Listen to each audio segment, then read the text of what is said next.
Well, while folks are still logging in, I'll go ahead and introduce myself. Welcome and thanks for being here.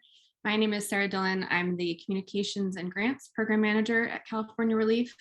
I also do communications consulting on the side. I have about 20 years of graphic design experience going back to when I was in high school, and I did the yearbook, and that's like really where I learned a lot of the foundations of elements of layout and design. And I studied photography and art in college, and then later got a graphic design certificate. But really, I've learned just along the way by observing what other people are doing and just practicing a lot. And and then along that time, as I've been doing it for nonprofits, I often see common things that are tweaks that if people, did this spacing a little bit better, or if they gave a little bit more white space in their slides, there's common fixes that I often come across, or pitfalls that are easy fixes, can really help take designs up a notch. So that's what I'm focusing on today, is just showing some of those based on the responses you all gave in your registration. We have a wide range of expertise who joined us today. I'm probably going to be focusing more on some beginner stuff. So if it's too beginner for you, you can hop off, or you can hang out to see if there's anything new. And I also welcome other voices in the chat. If you are an experienced designer yourself, we can all learn from each other, and you can share along the way as well. That said, I'm doing tech on the Zoom call today as well, so I might not see all of your questions right away. Cindy is on, and she can help read questions. She's the executive director at California ReLeaf. There's also another Zoom account that says California ReLeaf admin. That's the one I'm using on another computer to record it, so I won't be seeing the chat over there. So don't send any private messages to that one. Your logo is really nice, and you redid it. So one of the things you may want to do is tell us about what you went through to get your logo and how important it is to design that right. Oh, sure. Thank you. That was a big process. I can remind me at the end, John, if I don't get to that.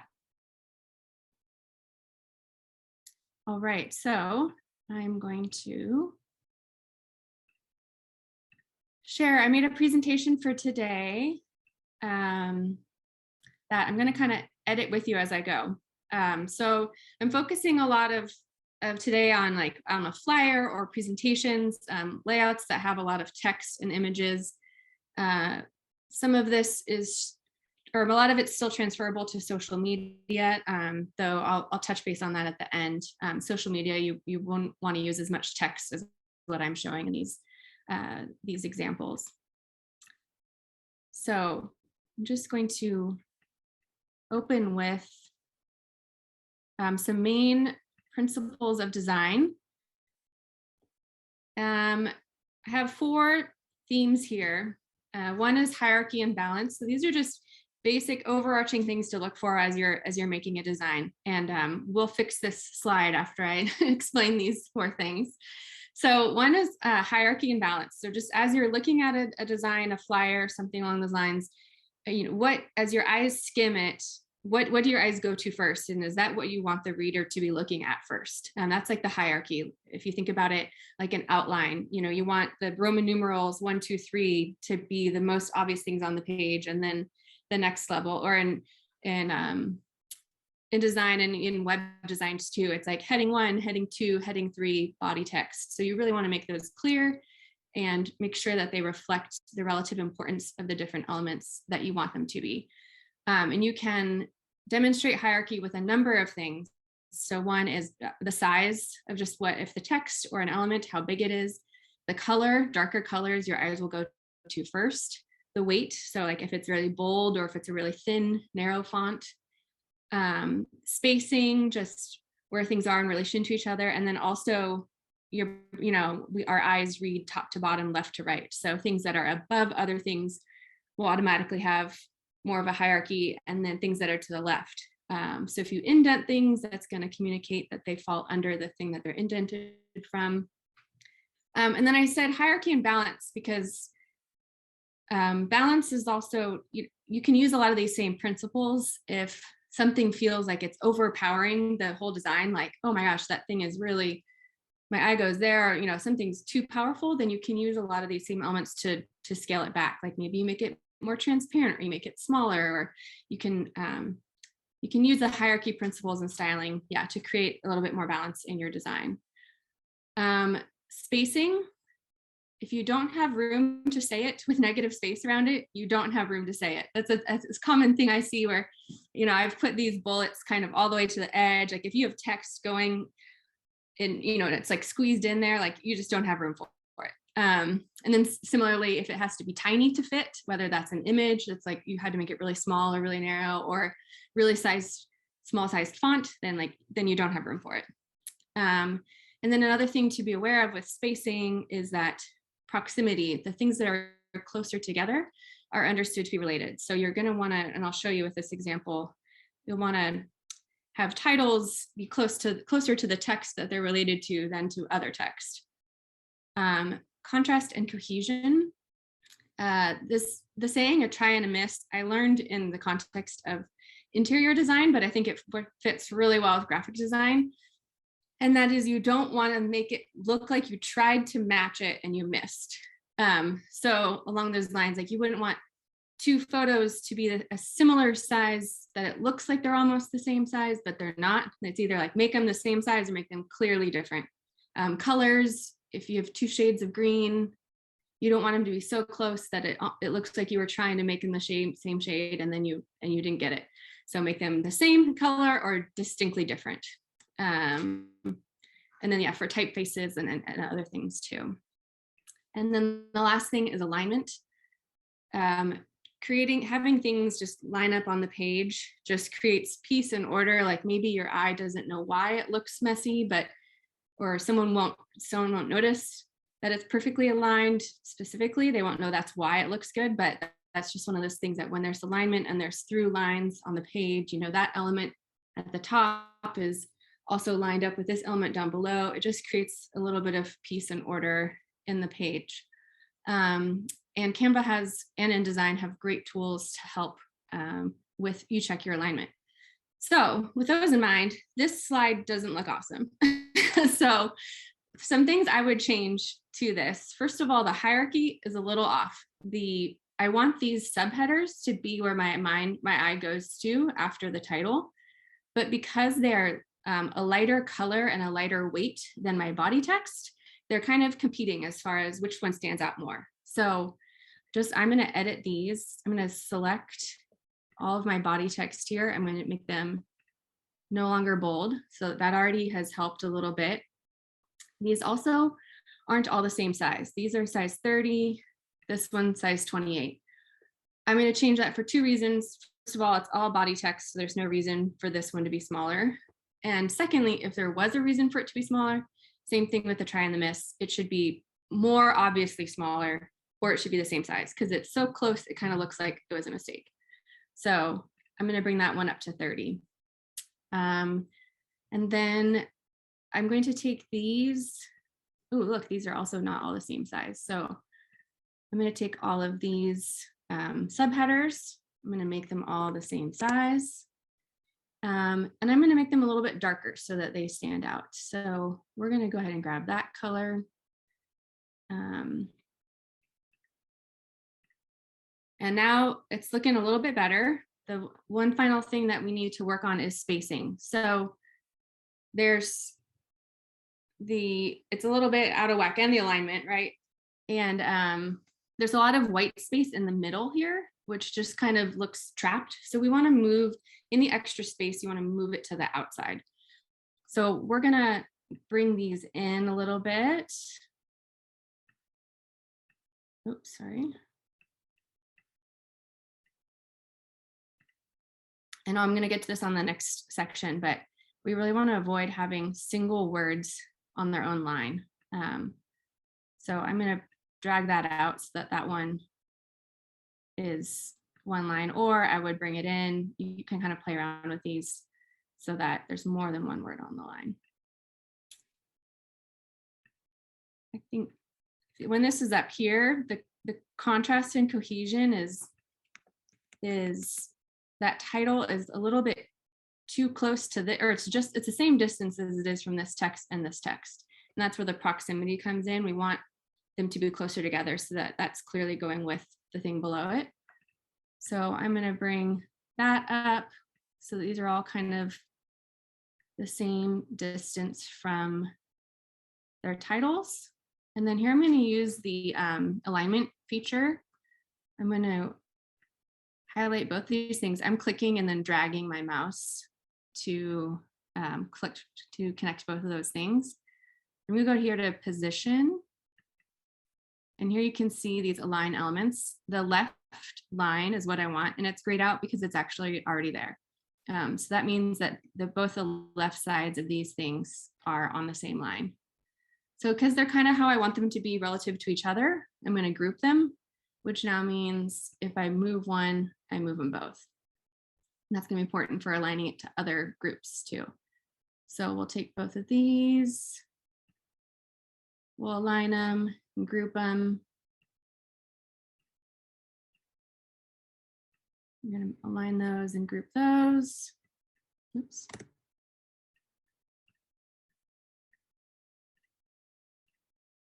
And that ones are already aligned, so we're going to group them. And now that those are grouped, I can take these two and I say I want those to be aligned on the top. And it took that whole piece with it because they were grouped. And I'm going to bring them a little bit down. There's also these, you might see these lines popping up, and that pink dotted line means that I'm lining it up with that spacing word above. So I'm just going to use that as my visual, and then for here too. Who wants to talk to that one? Okay, those aren't talking, so I will, oh, I know why. It's because this is center aligned, that headline. So now it's left aligned, and those two will match up. There they go. So there's where we are, a little bit better than how we started. Your mind goes from the top line. I'm going to drag this out for that same reason I talked about in the other one. So there's not a single word by itself on a line. And that gives us a little bit more room below as well. Oh, and we can align these. So our eye goes to the title, and then it goes clearly to the next level of subheaders, and then our eye goes to the body text. And there's more you could play around with to really get that how you'd like, but that's the basics of that. Oh, Victoria says, oh, okay, yeah, nice. Yeah, that's a really easy way. You can drag. You can drag to select everything, and you can also select one, and then if you hold down Shift, you can select the other, and then that will select both. So yeah, you could play around with different colors, or maybe making this body text a little bit smaller to really get it how you want, but those are some basics there.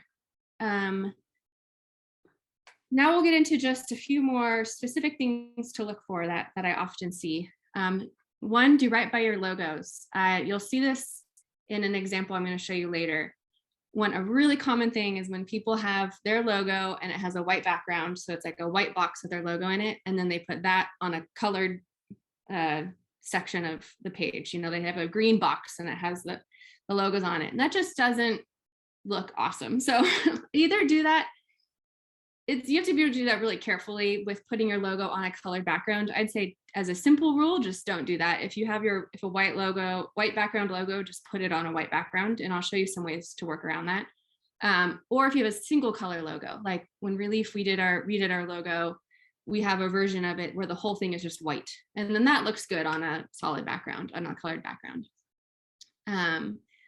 The other thing is, yeah, don't ever distort them to make them fit. I've seen some brands that have really specific, like pages long rules about how their logo can be used. And one of those things is, you know, oh, I only have so much space, I'll just squeeze my logo in. And you never want to distort it in any direction to make it fit.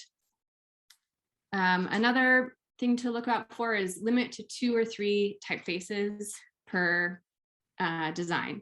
One good rule of thumb is to do like one serif, which is like this one is a serif where it has the little things on the ends of the letters, or a cursive, and then one's sans serif, which is, these two are sans serif, where it just comes to a straight edge. There aren't, I forget the words for those things, but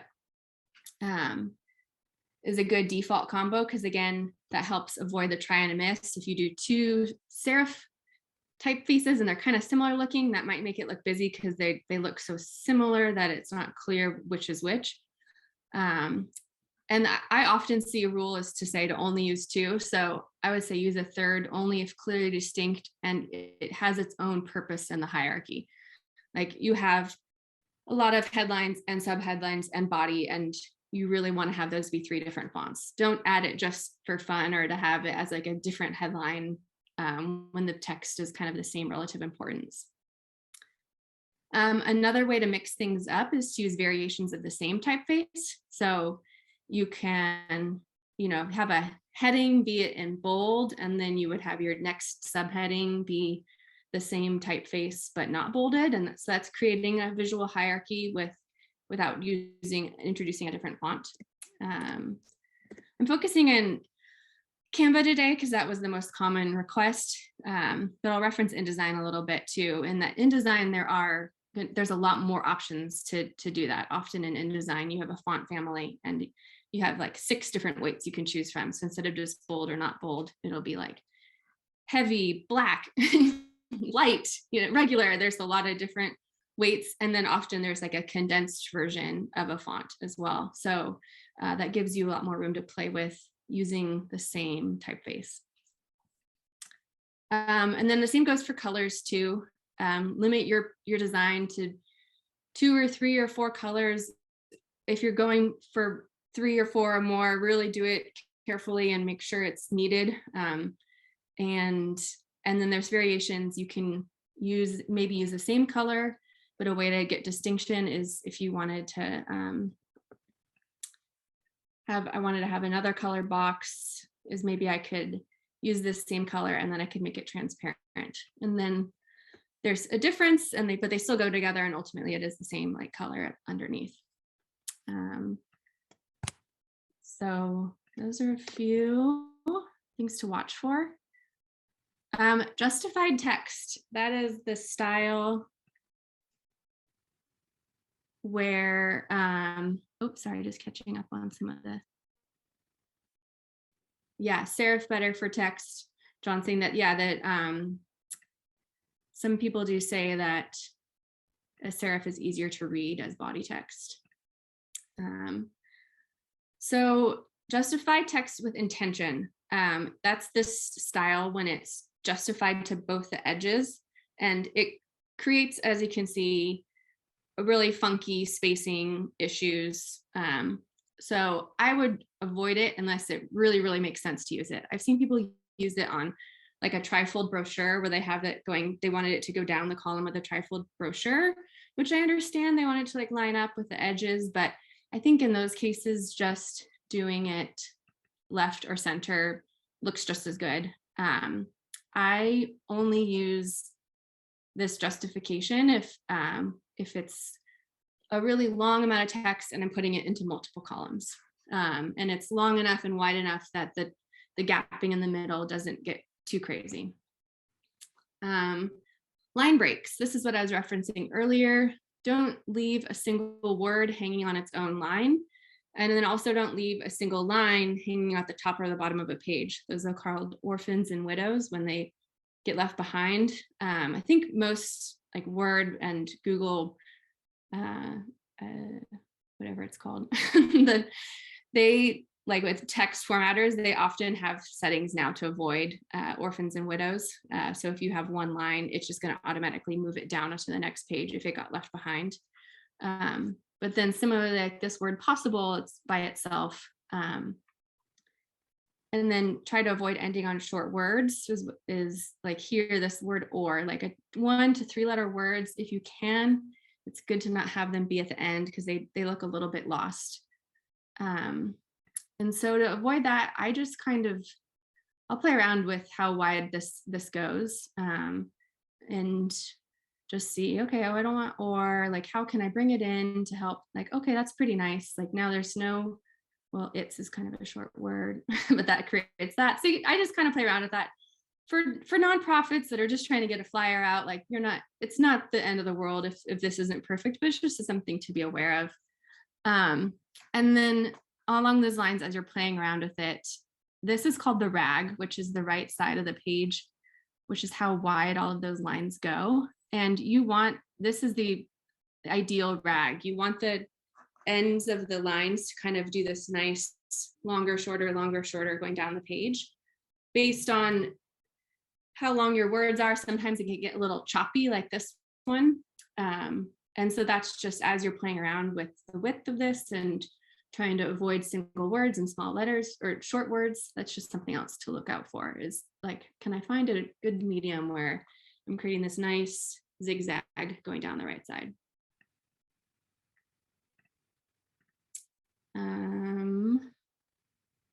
Okay.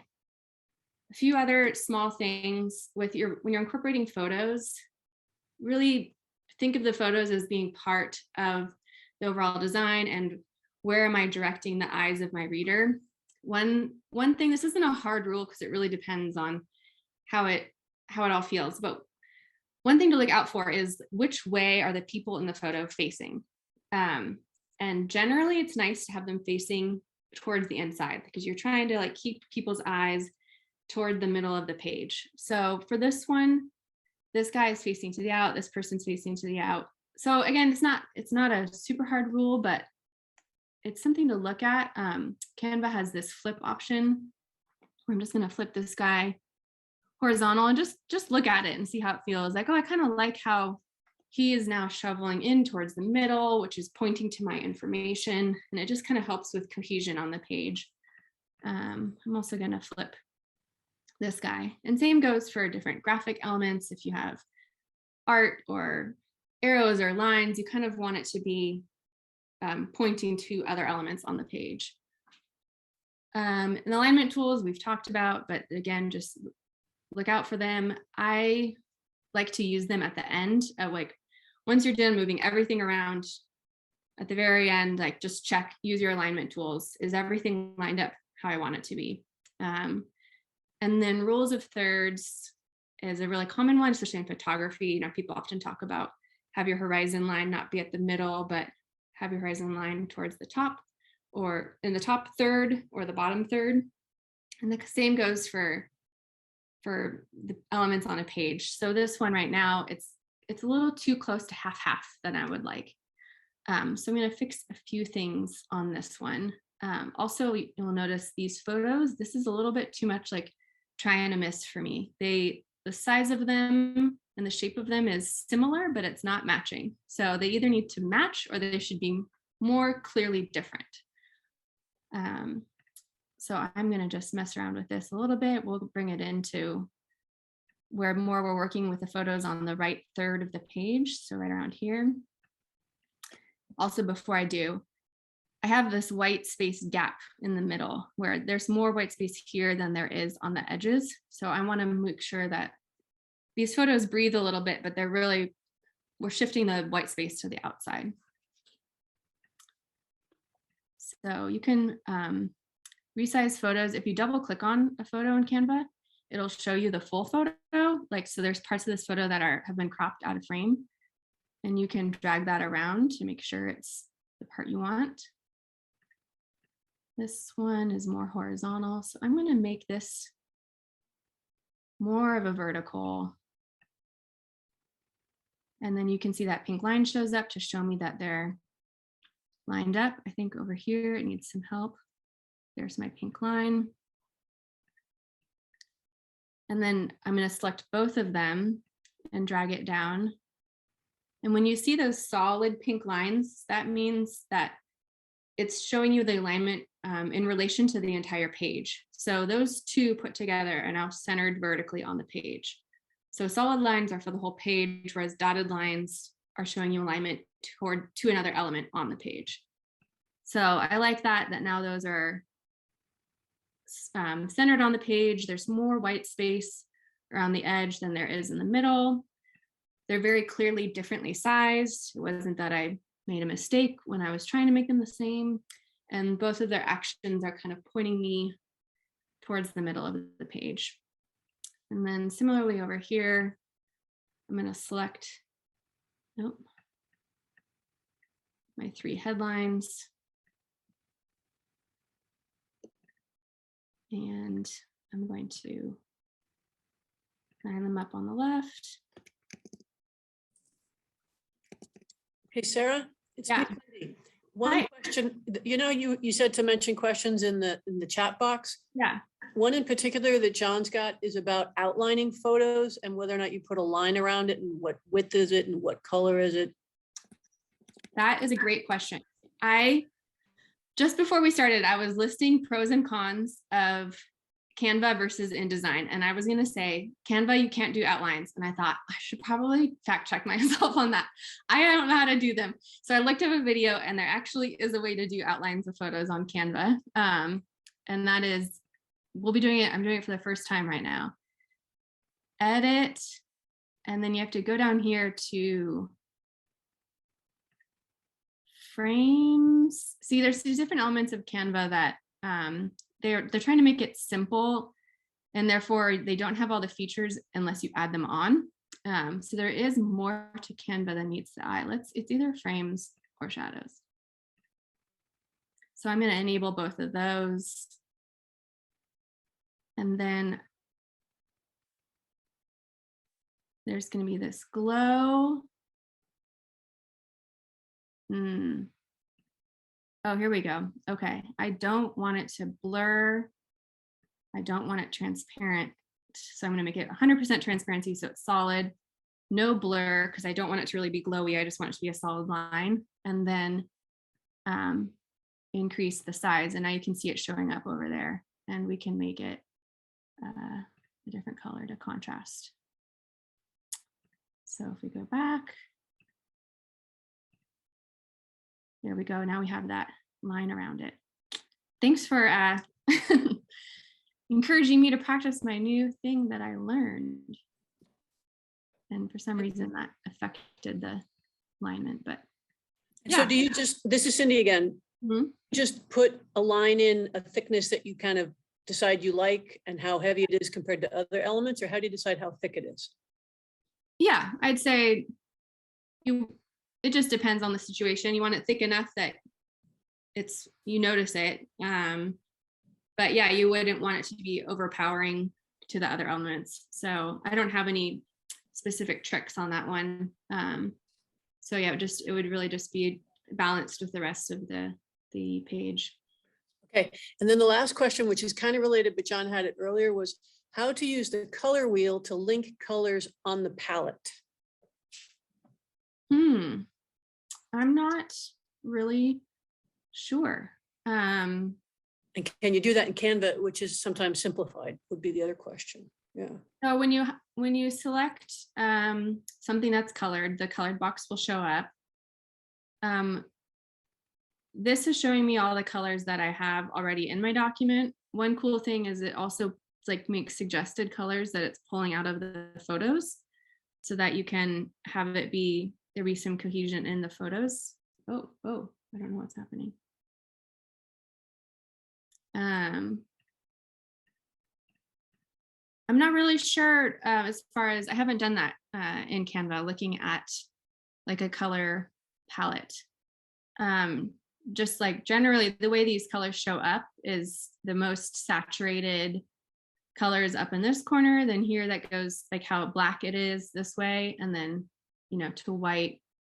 And generally colors are going to look good if they're together, if they are kind of in a similar field here. So like if I have this blue and it's really bright and like a really saturated blue, so it's up in this corner, and then I wanted a green and my green is way over here and it's a more gray green, like those might not feel as cohesive together. So that would just be one tip, is kind of choose different colors but that kind of land in the same area within, or if you want more of a muted like calm vibe, then like have all of your colors come from more around this area. So like you would choose that blue and then maybe you'd go, okay, I'm going to get a green and I'm going to do it also kind of from right in here. And then those are going to have kind of a similar feel.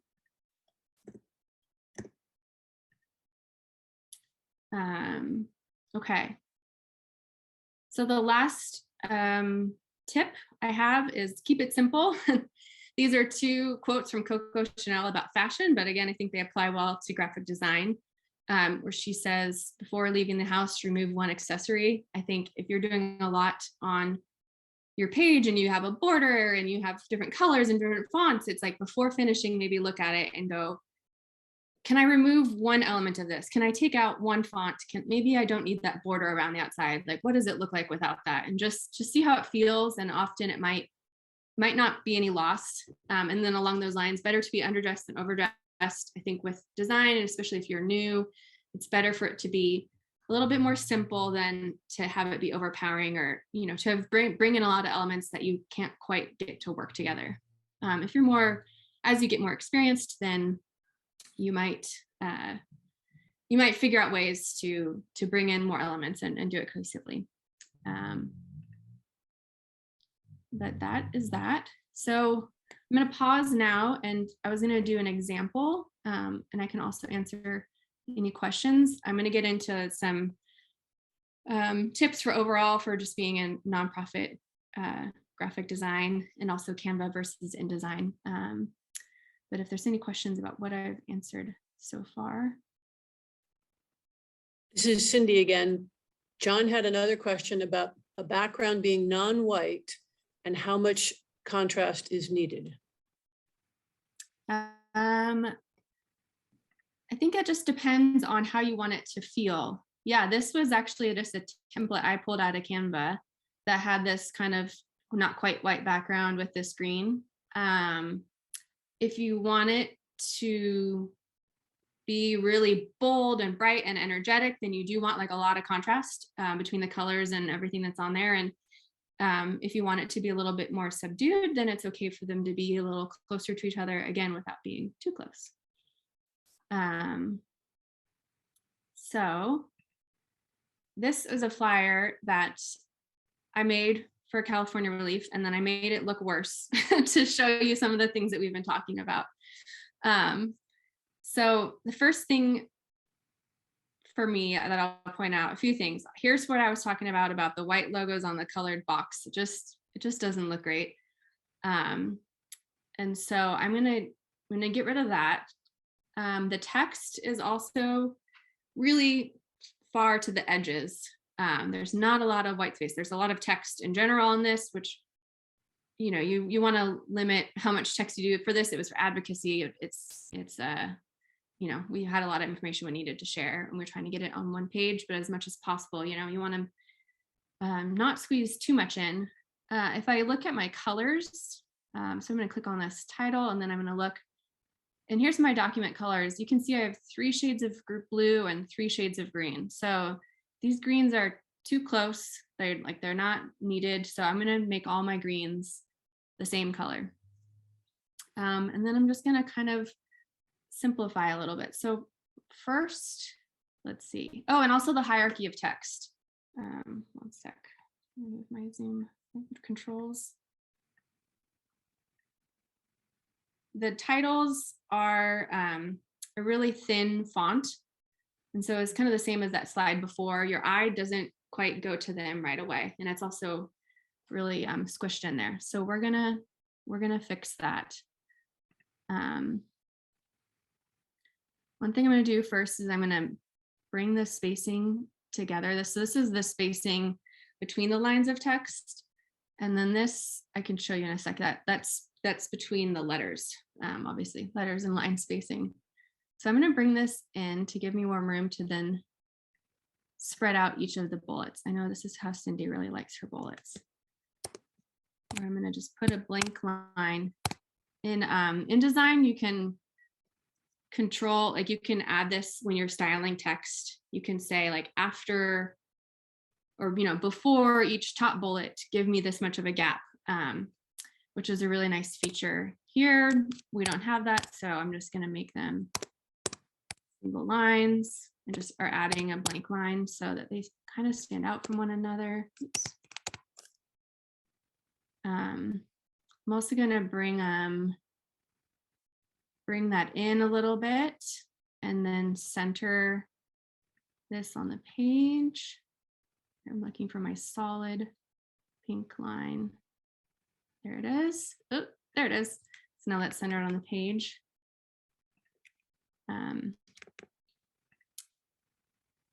I'm going to change these fonts of, I'm going to zoom back in. Oh, not too far.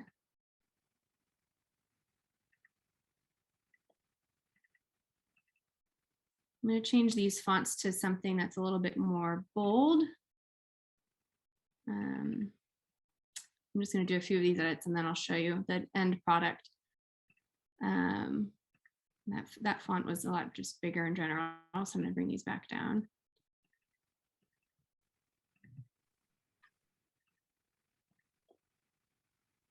This dotted line is cool because it's separating out that from above, but it's also making it a little bit busy. So that's the thing. I'm just going to like remove one accessory, just get rid of that guy.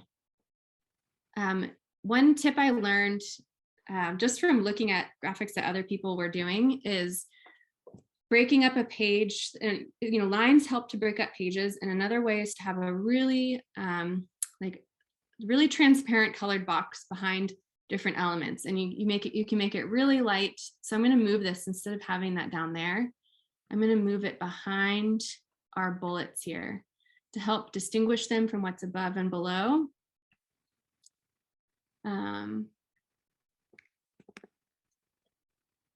But we obviously, that's pretty loud and crazy. So we're just going to take this green and we're going to bring it all the way down to like single digits of transparency. So it's like you can hardly see it. It's still, but it just helps. Now we don't need that blue line up here to break up this, because we have this this distinction. And then down here, now our logos have this nice white background. They're separated from what's above, but they're not sitting on a dark background. And we'll just fix our color here.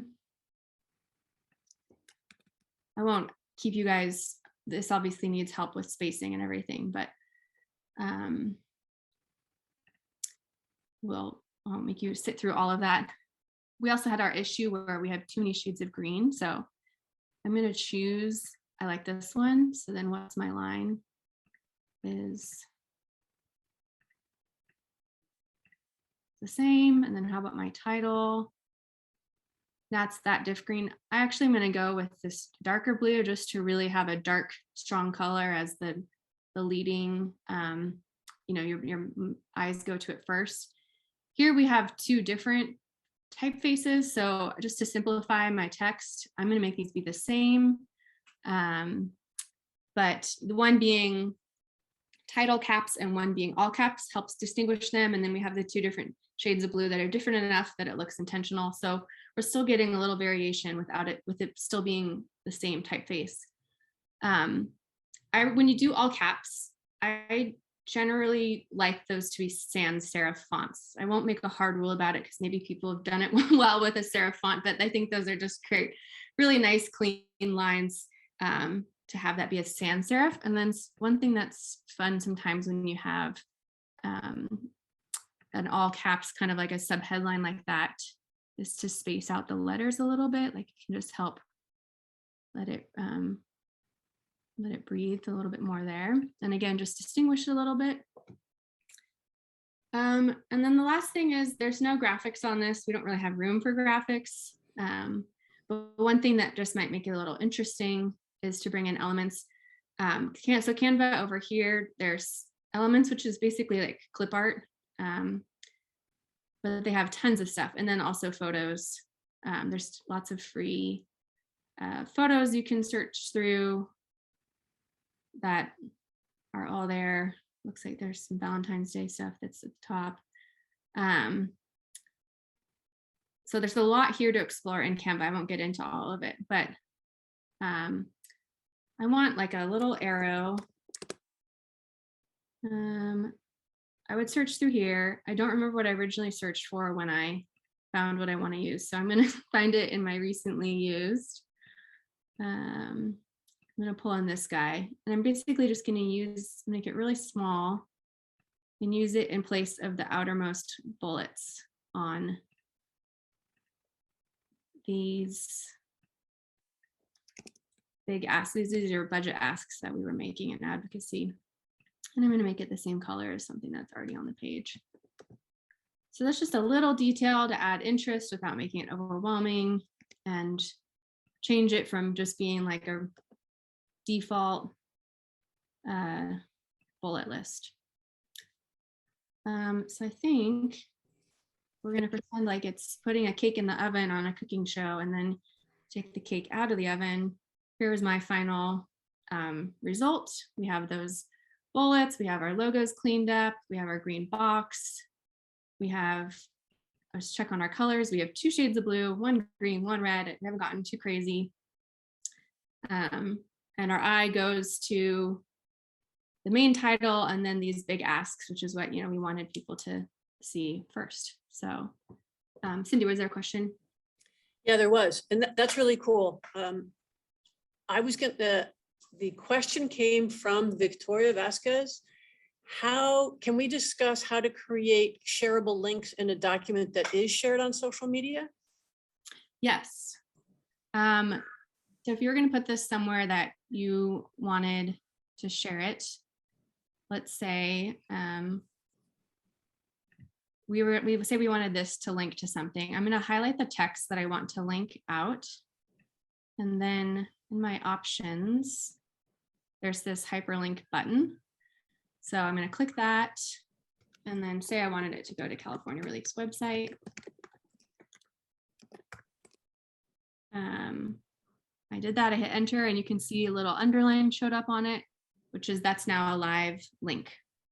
And then when you're ready with a flyer or something that you're going to be sharing, you're going to download it. And you have these different options.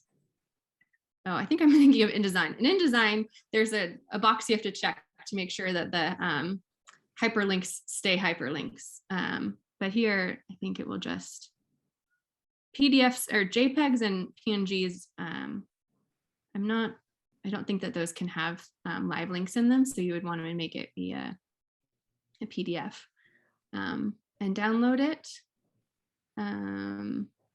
And then, yeah, there's different ways to share. You'll see this share link will just be a link that you literally can share this link, and will take people to this document if you are wanting to share the live document as you're making changes. There's a couple other questions, if you can handle them now. Okay.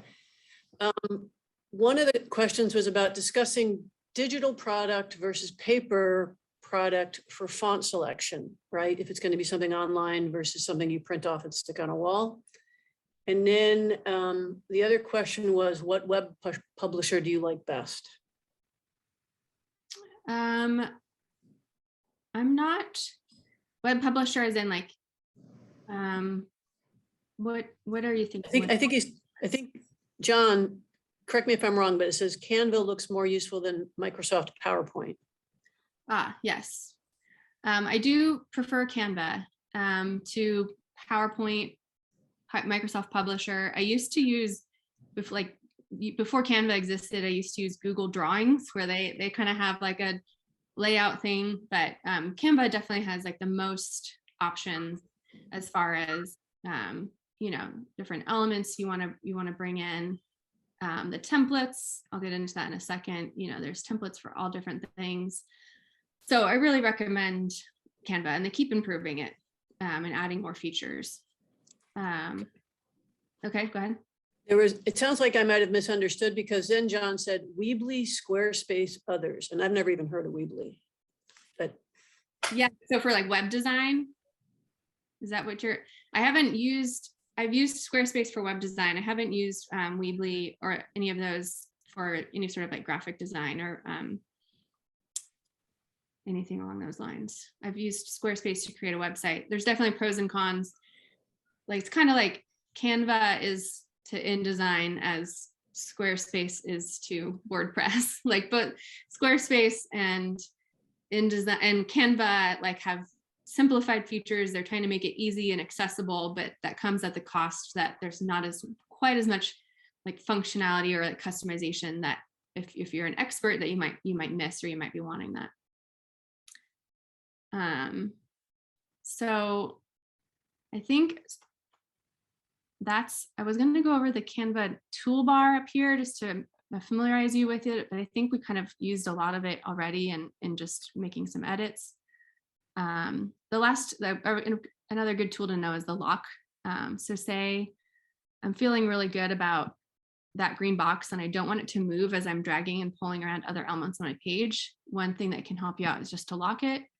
Now, if I try and move it, it won't move. There I moved those, but that can just help you as you're moving things around. And then if you ever want to unlock it, you can just unlock it. And then down here are these buttons. This one duplicates the page you're working on. So if you wanted to make use this as a template to then make some edits, you could duplicate it. Now we have page 2, that's that one. And maybe I'd make some changes. And then this just adds a blank page. And then obviously this zooms in and out. And then what's really handy is down here, this 3. If you click that, then you see it all as a grid and you can move pages around. And just kind of, this is really helpful if you're doing like a PowerPoint and you want to move your slides around. That's all there. And then you can go back. So there's a lot more to Canva. I'll send out to everyone just like some introductory videos that you can watch to learn Canva more in depth. But we'll go back to this page here, or this slideshow. So some overall Canva tips. There is a premium Canva account. Wherever you see this little crown in Canva, that means that it's something that is only accessible to the pro accounts. So if you have a free account, then you're not going to get to use those things unless you pay for them. But nonprofits can get the pro account for free. So if you go to this canva.com/Canva for nonprofits, you can just fill out a quick application. They usually approve it in a few days, and you can get access to the premium Canva features for a team for free. So that's really helpful. Lean on them for their dimensions. I haven't talked a lot about social media, but I love to use Canva for social media, quick graphics. And one reason why is if I was going to create a new design, they have like Instagram post, Instagram story, they'll have like LinkedIn post or like Twitter banner. I mean, anything on any of the social media sites. Like before I used Canva, I used to always have to Google like what dimensions should a LinkedIn banner be, and then they change as those websites update. So it's so nice. You never have to figure that stuff out for yourself. Canva will track it, and it makes it the ideal proportion that it should be. And then a resize tool, say I wanted to take this slide and make it into an Instagram post.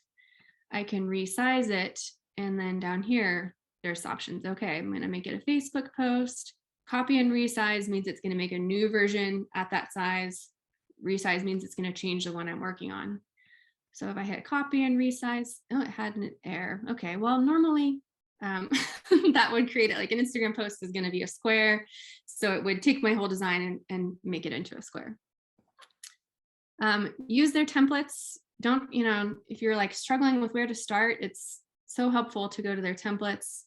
You can search for all different things. So here's the one I used for this presentation. So these are all different like PowerPoint, basically presentations options, but they have it for flyers. Okay, right now it's showing me still all ones that are shaped like a presentation. But when you're in the home and you search for templates, there's just tons. Here we go. Social media, business, there's just like, and again, all the social media types. So definitely put these to use, but I will say customize them. Like Canva is so ubiquitous. Sometimes you can start to recognize when people are using Canva templates, which is fine, but you want it to feel more like your own organization. So when you use one, change some of the photos, maybe change the font slightly, do a different color to make it your own. Sarah, can I jump in and again for a question? Yeah. Canva can be shared in editing. I think I already knew the answer to that. It can, can't it? Yes, you can use it like Google Docs, where you can have multiple people editing at the same time in the same document, and you'll see what your coworker is doing. And so you can just share it with them and they can log in at a different time and edit it. But yeah, it's really helpful for collaborative. And you can see that here and share. So California ReLeaf is my team. So right now, actually my team can't see it, but I could change it and say, okay, yeah, everyone at California ReLeaf can look at this and edit it, and it's going to show up in your team's area. Or you can specifically share it with a person who can log in and be doing it with you. And then the other question was about if you're doing social media, I think, John, you asked this question, font specific for the phone. Are we saying that if you're doing a social media that's going to be on a phone, would you use different fonts for the phone? I do not have a educated answer on that one. That's a really good question, though. I would definitely Google that. Let's Google it. And thanks to Nicole, who mentioned the fact that, yes, if you're a nonprofit, you can apply to get a Canva Pro account for free. Oh, nice. Okay, so use their templates. And then one thing to be aware of is a lot of times, I showed you how when you want things to stay together, they can be grouped. A lot of times when you get a template, it will have elements grouped. And then as you start to change it, say I was gonna make this headline longer, sometimes it can just be a little bit funky as you edit it. So just be aware of that. And maybe it will be helpful to ungroup those to adjust after you edit them. And then social media, we didn't really get into, but one thing I'll just say as far as text and different things, their templates don't have a lot of text on them, and that is a good practice. So follow that lead. That's just a common pitfall I see where people are having an event and they make a graphic and they put all of the information about the event in the graphic. And that's not great for accessibility because the text doesn't change with the size of how it's appearing. Also with ADA accessibility, that can't be read out loud for people that are blind and are using dictation to read to them. So keep your graphics on social media pretty simple and just enough to pique people's interest, and then put more of the information about whatever you're drawing attention to in the body of the post, or if you're linking somewhere, then have it wherever you're linking people to. Then real fast, I know we're getting close to time, so we can save more questions for the end if you want to stay over. Canva versus InDesign. Yeah, free for nonprofits. It includes all these elements. A lot of things we've talked about. The alignment tool works really well. In InDesign, when you're spacing things out. Oh, I didn't get into that actually. Let me show you guys really fast. Another good alignment thing is you can space things there's distance between them. So these three elements, these two are closer together and that one's farther away. If you select all three, there's another down here, space evenly. And if I say space horizontally, now that created an equidistant space between each of them. And that feature, I won't get into it, on InDesign actually doesn't work quite as well. So that is a nice perk of Canva. Then InDesign, you can create styles okay, this is the style I'm going to create on all my body text. And you've identified what all of your body text is throughout a document. And then if you make a change, you can say apply that change to all my body text, and you can do that. I haven't learned if that's possible in Canva. People can correct me if I'm wrong. I don't think it is. So that's one really nice thing about InDesign. Easy photo borders. Well, maybe I should delete that now because we actually discovered it's not that hard. Pagination, as far as having pages numbered, is easier, more possible in InDesign. And then linking text boxes, where InDesign, if you have text on one page and then it continues on the next page, you can have those linked where if you start typing and it runs over, it'll it'll like keep that going into the next page. And I, again, I'm not familiar with that being possible in Canva.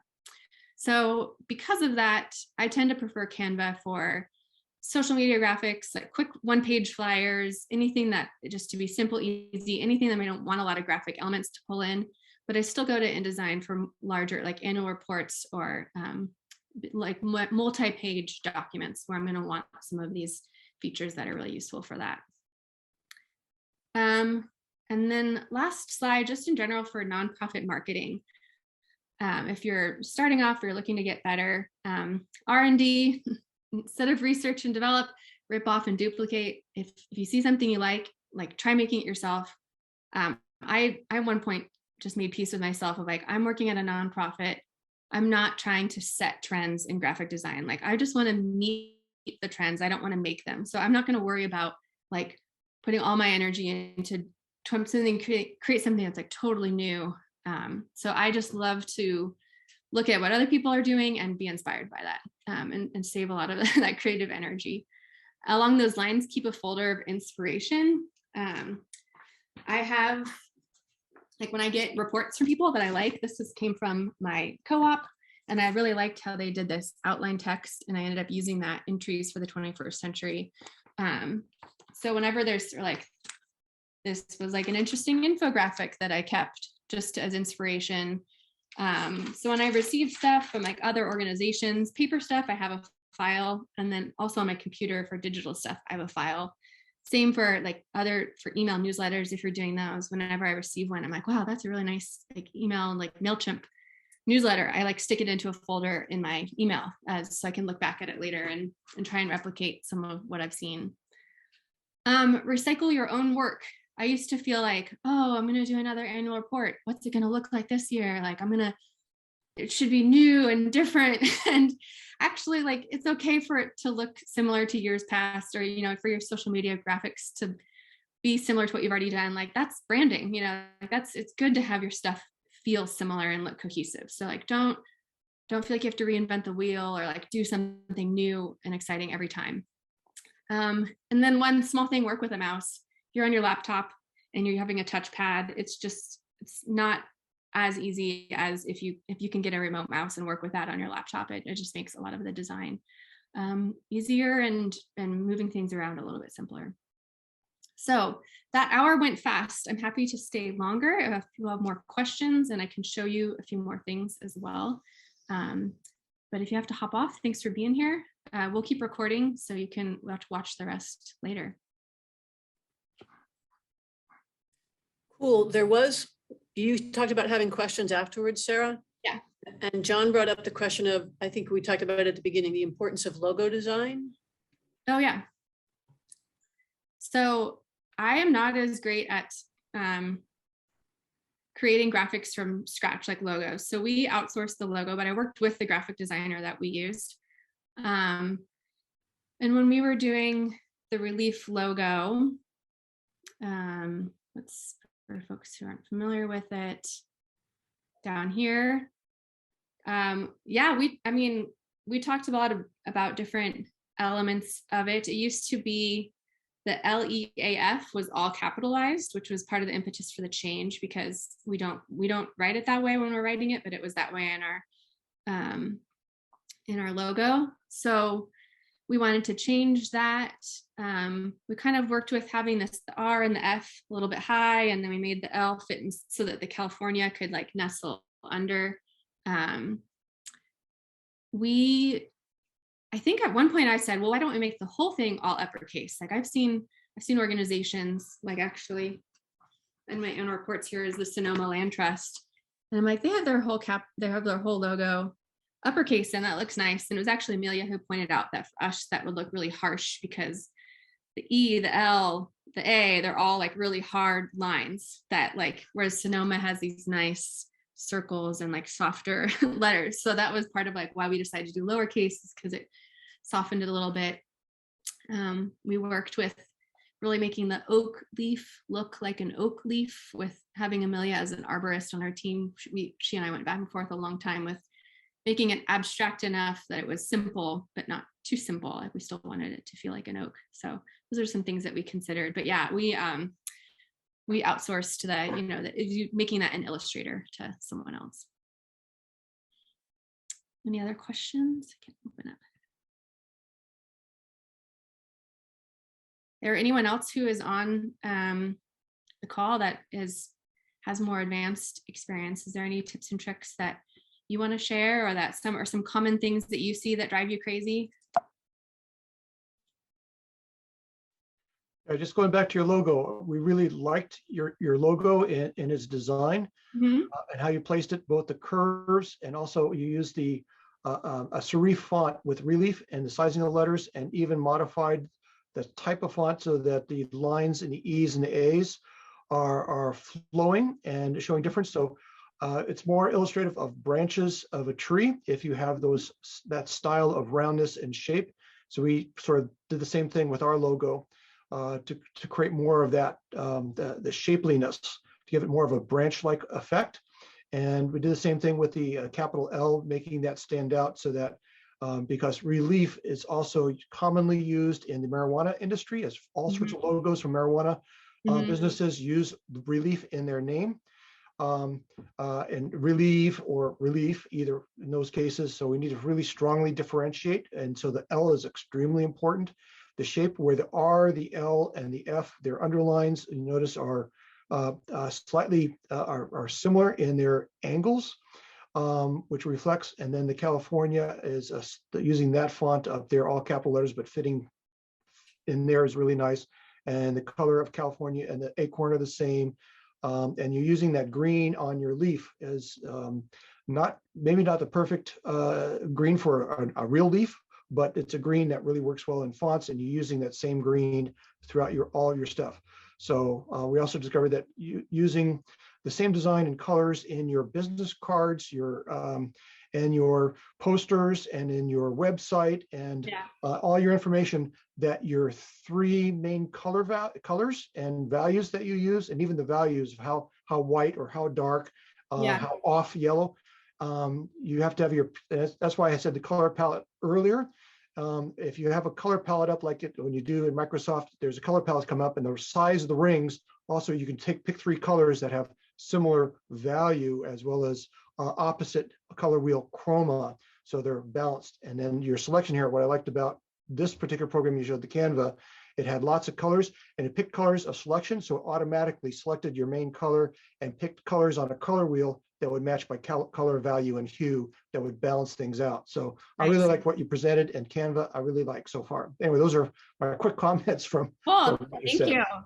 Yeah, the colors along the same lines of don't reinvent the wheel every time. Make it easy on yourself. Like once you establish those brand colors, just keep using them.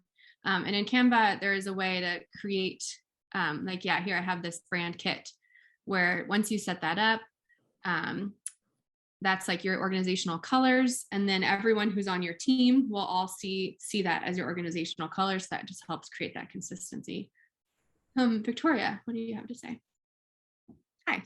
Hi, thank you so much. This has been really super helpful. I use Canva all the time, and just watching you work your doc, I learned so much just about the mechanics of it all. But did I hear you say that if we have text on top of an image that it's not ADA compliant? Could you explain that a little bit? Sure. Yeah, if I were to download this as a JPEG, it's like the systems that people use to if I had a dictation software and it was reading the text it sees on a page out loud, it doesn't read the text in a JPEG. And so that's where a lot of times now you'll start seeing alt text. Like I see it sometimes on Instagram, where people will, like at the bottom of a post, they'll say like image, and they'll describe the image, like image of a person with a thing. And then they'll also like write out a caption reads, join us for this event. And so that if someone's using dictation, it will read that, and it will tell them what the image is showing. And so should we repeat the text that's on a JPEG or PNG that we're sharing in the post? That makes a little sense. Actually, I have seen that, image descriptions. Yeah, maybe at the bottom, so that people who aren't using dictation, it doesn't feel repetitive, but you can have that, just you could say alt text, or I can look up a article that explains best practices on that. But and that's becoming an increasing issue that people are actually like getting sued for ADA compliance if their websites don't have a dictation easily enabled, or they're not making information accessible because dictation can't read it. So it's a whole other beast, but yeah, that's a way to start is just to start having those kind of captions. And then in WordPress and web design places, there's often a place in the back end when you're putting an image on a page to put the alt text. So you don't have to, like, for people who are just looking at it, it's not going to show up, but it's in the coding for someone who's using dictation that it will read the alt text. Fantastic. Thank you, Sarah. Yeah. Anyone else? I know that was a lot that I kind of ran through.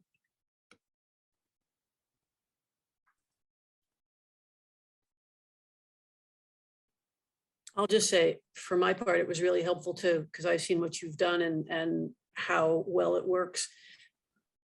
And it's interesting just to see the difference between this and, say, like Microsoft Publisher versus InDesign. You just have to kind of keep track which tool you're in, right? As far as what's possible.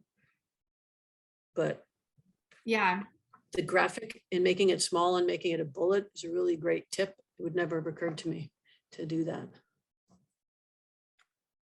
Thank you. Mm-hmm. John, do you have any other questions? You had the most questions today. You get a star for that. Any others? I usually do.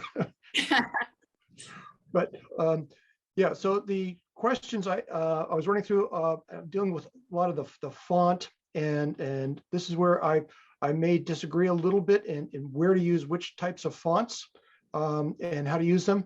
And I think in the digital, I'm learning that some of the fonts, Helvetica used in advertising because apparently it is the best font for resizing, and you're dealing with different sizes, I think, all the way up from even street level signs and the like.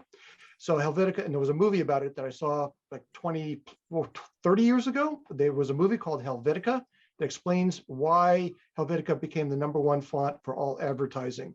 And that's why I started learning that. And then I went to a workshop, corporate world workshop, a whole week, where we worked with the designers from England that came over and explained and taught us everything about what you've just said about the importance of the branding and the size of the fonts. So the fonts, I think for phones and digitals, you want to use what I've discovered is that a serif font, even Times New Roman, is used for newspapers because at size 10, even down to size 8, is still readable because you can track it with your eyes, and is actually a more readable font. And so large text, like any block of text more than 2 sentences, I always use a sans serif font, and actually Times New Roman works pretty well. There's a couple new ones out that work better on digital formats because it doesn't match digital pixelation when they get small, especially on phones. So there might be some other sans serif fonts to use. Then there's other serif, it's a serif font. It's the sans serif fonts for headers and titles, which slows down your reading and makes them more important to use. So for all headers, one of your more blockish. But again, Arial does not convert well. Sometimes they started with digital, they made it block-like. They kind of avoided Helvetica by making Arial as similar as possible, but it doesn't work real well on phones apparently because the pixelation type thing. So I think Verdana is another font that I've read that is actually designed for smaller fonts that are squarish on phones, more readable. And because each phone is a different pixelation as it translates, and you want to have something that translates and more readable. Anyway, that's what I've learned about the digitation and smaller fonts and how they work in social media. There's so much there. There's yeah, that's really useful and helpful. It's crazy. Just when I took a typography class, it was really interesting learning just all the different histories of every typeface. And yeah, there's a lot there with what you're talking about. And then also sometimes if you use a cool font, but other people don't have that font in their computer, it's not going to show up. So there's that thing too. There's standard ones, across. And translation is sometimes going from there. And if you translate from Microsoft into Adobe Acrobat for their PDF format, or you go to Google Docs and the fonts don't match up real well, it gets crazy many times. So if you're going to be sharing documents across platforms of Microsoft and Apple and PDFs and the like, using the more standard fonts is better, even though you may not like it as much as some of your personal favorites. Mm-hmm. Cool. Thanks, John. Anyone else? I was thinking I might just hop on, and folks can hop off if you want to. I might jump over to InDesign and just show a few of the things I was talking about in Canva and InDesign, and it can be on the recording, just as far as some of that. There's different spacing and things, and the different tools. So this is the, thank you everyone who's hopping off. Thanks for being here. This is the document I made for Trees of the 21st Century. So I'll just really quickly show when I'm moving this around, you can see those, what was like the pink lines on Canva, those are showing up here where it's showing me like the bottom of that is aligning through the middle of the 8. And then what's fun about InDesign is it also shows you like how far apart things are. So those on the bottom left and bottom right, it's showing me it's the same distance from this to the 8 as it is from this to that text that I have in the blue box there. So there's some useful stuff here with moving things around. And the other thing is the alignment tool that we were looking at on Canva.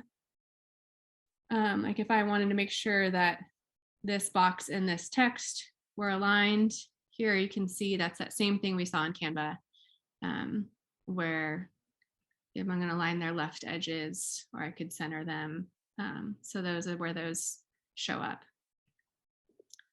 And obviously there's a million more tools here that I won't get into, but that was mostly what I wanted to show over here. All right, well, I think that'll do for now. Thanks everyone for hopping on and joining us. Thanks, John, for your contributions. Hope you all have a good rest of your day.